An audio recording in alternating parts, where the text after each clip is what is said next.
Yes, Majority Leader. Honorable Speaker, thank you for that communication. Honorable Speaker, we are well guided as to your directions on Honorable Koimburi. But Honorable Speaker, I'm a bit concerned because last evening, a gentleman from his office, who I'm told is his constituency office manager, delivered a copy of that letter, and the letter indeed you're alluding to, you will see, is also copied to the offices of the Leader of Minority and the Office of the Leader of Majority. Honorable Speaker, I was able to check after the House Business Committee this afternoon, when you raised the matter before the House Business Committee, that indeed the Honorable Koimburi's PA, when he delivered the letter to my office, the copy that was stamped in my office had only one stamp. But the PA had another copy which was stamped twice, because at one instant the rubber stamp was upside down, and therefore it was stamped twice. And members will note, and Kenyans will note, that that is a letter that was circulating on social media, because I had to take great offense with my staff when I suspected they had circulated a letter on social media before I even saw it myself, because I was seeing it when I was already home after 8 p.m. But, Honorable Speaker, what worries me is that immediately that letter circulated on social media, the Honorable George Koimburi, on his own Facebook page, stamped it fake and said it was a fake letter. Honorable Speaker, it is the same letter that you are now alluding to, and you assert that you have spoken to the Honorable George Koimburi, and he confirmed it was his letter. Therefore, Honorable Speaker, even as the Honorable George Koimburi comes to shed light on what he said on the matters that were complained to, I think his behavior last evening, today, and the days before that, Honorable Speaker, brings into disrepute not just his image as an honorable member of parliament, but also the integrity of the office he holds, Honorable Speaker. And maybe we will wait to hear from him, but I just wanted to bring it to the attention of the House, the kind of member we are dealing with, so that even as he comes on Tuesday, he can also clarify as to whether these letters were fake, or he tells you it's fake. He says on social media it's fake. He tells you he's the author of the letter. We don't know which George Koimburi to believe, the one on social media, the one in churches, or the one who will be here. Therefore, Honorable Speaker, we'll wait for him, but I honestly do not know who the member for Juja now is. He has too many faces to be able to tell who the member is, Honorable Speaker. Thank you.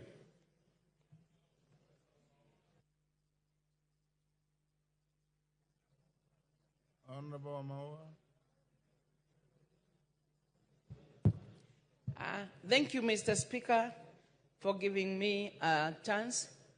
Mr. Speaker, I want to support whatever the Leader of Majority has said.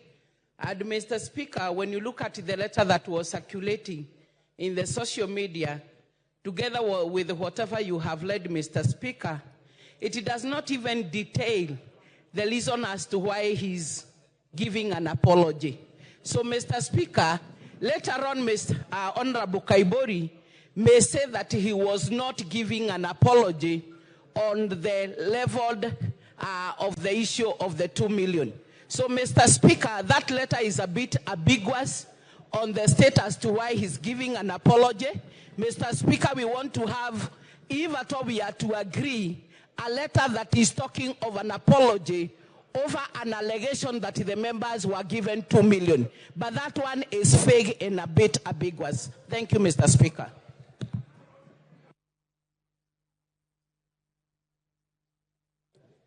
Thank you, Mr. Speaker. Mr. Speaker, this is a house of traditions.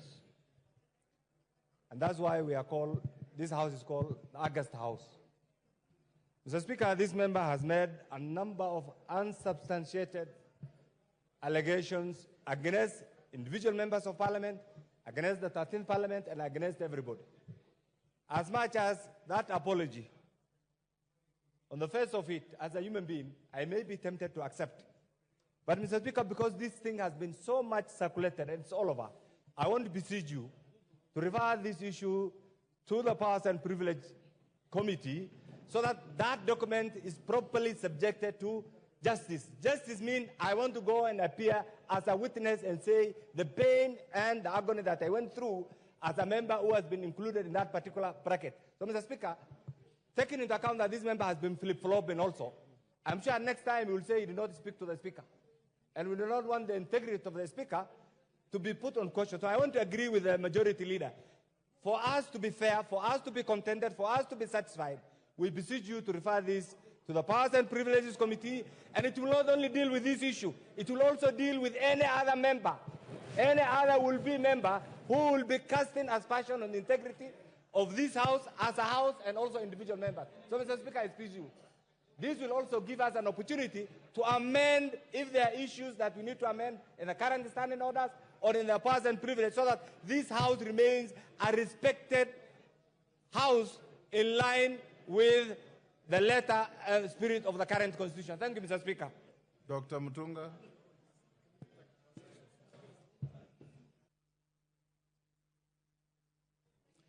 Thank you, Honorable Speaker.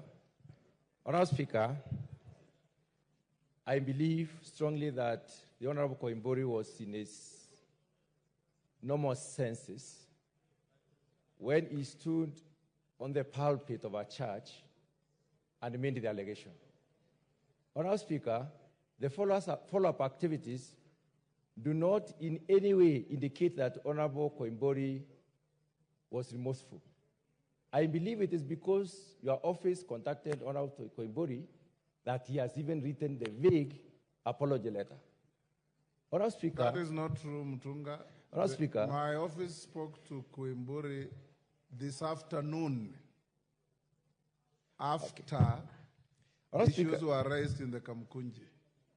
Thank you, Honorable Speaker, for the correction. But let me adjudicate my point. Honorable Speaker, this letter has cost us a lot of pain and a lot of expenses.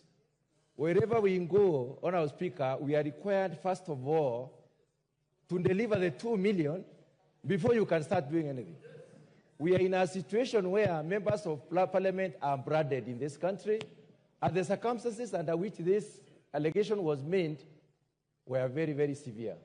Honorable Speaker, we are in a situation where we need to redeem our image, and the Honorable Koimburi only put fuel on a burning fire. Honorable Speaker, I think we do not need Honorable Koimburi to come and give us stories here. I know, Honorable Speaker, you have the discretion, but the House, the committee should be given the responsibility that we may be able to go and tell Honorable Koimburi what we have gone through so that he may be able to suffer a bit because he has subjected us to a lot of suffering. Many people have lost their property because of such allegations, Honorable Speaker. Mama Nairobi. Thank you, Honorable Speaker, for giving me this opportunity to contribute. Honorable Speaker, out there in the public, everybody thinks that Parliament has been under state capture. And when you have a member of Parliament that goes out there and says that he was paid 2 million shillings to vote yes, and he declined, it means that parliamentarians are not able to make decisions on their own. It takes me back to 2023. I made a decision to support the finance bill. In the social media, everybody said I had visited State House and I had gotten a package. I never visited State House. I have never met the president on a one-to-one. I have only met him in public functions. I think that when an honorable member makes such a statement, he should be put to strict proof.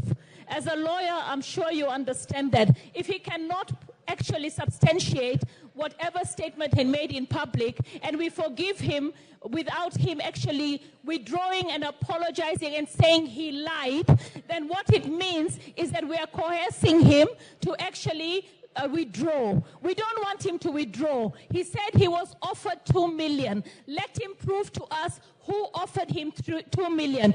If he lied about it, then he should be punished, because whatever he said out there implicates every member of parliament. When I make decisions here, I make decisions based on my own reasoning, my own objectivity. Sometimes I've even gone against my own party. That means I'm not able, if I'm in parliament as an opposition leader or government, I am not able to lose my objectivity as a citizen.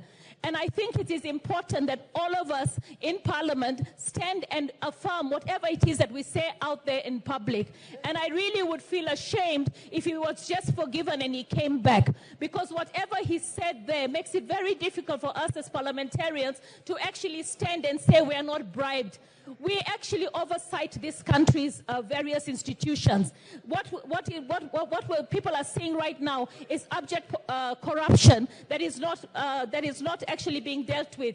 And this corruption is not because the parliamentary oversight committees are not doing their job. It is because the reports that we make as parliament are not moving forward. And I think it is important for us as parliament to look at all the reports that we have made over the years that actually call for the prosecution of various members of public entities and the entities that have failed to actually address the corruption that we have oversight. So for me, I really pray and hope that we shall actually make sure that this member of parliament is put to strict proof on the 2 million shillings that he got. He really, unless he's suffering from amnesia, if he never got an offer for 2 million and he just went out there and made an allegation that implicates all members of parliament, then he should be punished. Wamumbi,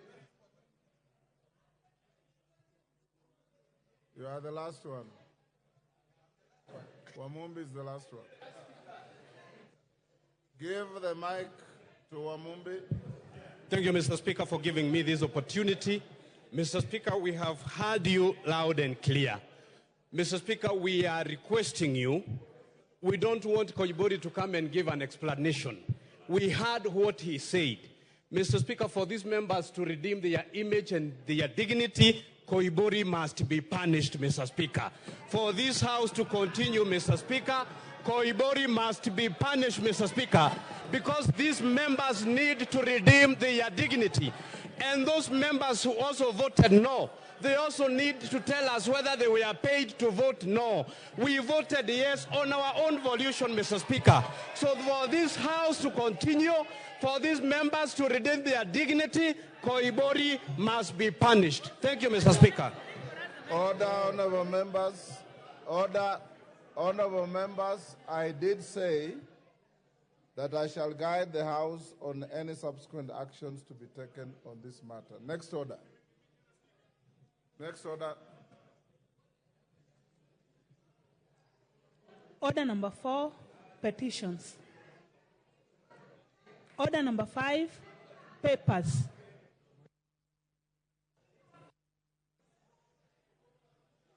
Majority Leader. Yes, The mic, Naomi. Honorable Speaker, I beg to lay the following papers on the table of the House today, Tuesday, July 23rd, 2024. 1, supplementary estimates, 1 for the year 2024-2025 from the National Treasury and Economic Planning, and the following accompanying documents. A, program-based budget. B, recurrent estimate. C, development estimate, volume 1 and volume 2. And D, statement on financial year 2024-2025, supplementary estimate number 1. 2, legal notice number 105 of 2024 relating to the income tax, charitable organization, and donation exemption. Rules 2024, including explanatory memorandum and evidence of public participation from the National Treasury.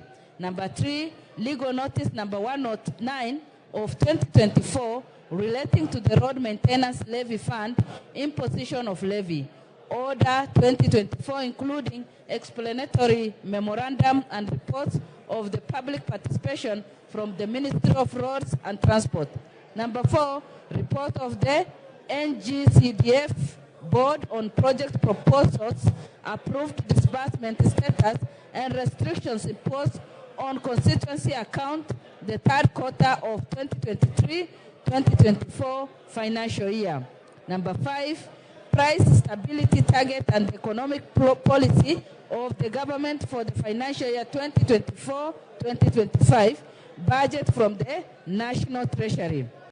Number 6, the June 2024 special audit report of the Auditor General on debt servicing of external loans in Kenya. And number 7, the June 2024 special audit report of the Auditor General on the implementation of the Global Fund program in Kenya. Thank you, Honorable Speaker, and I beg to lay. Order, honorable members. Order. Order, honorable members. Honorable McClap. Who is the member talking to Honorable McClap? Take your seats. The House is in session. Honorable Babu Wino, take your seats. Those who are walking out for their coffee or conversations, do so without disrupting the proceedings of the House. Chairperson, Budget and Appropriations Committee.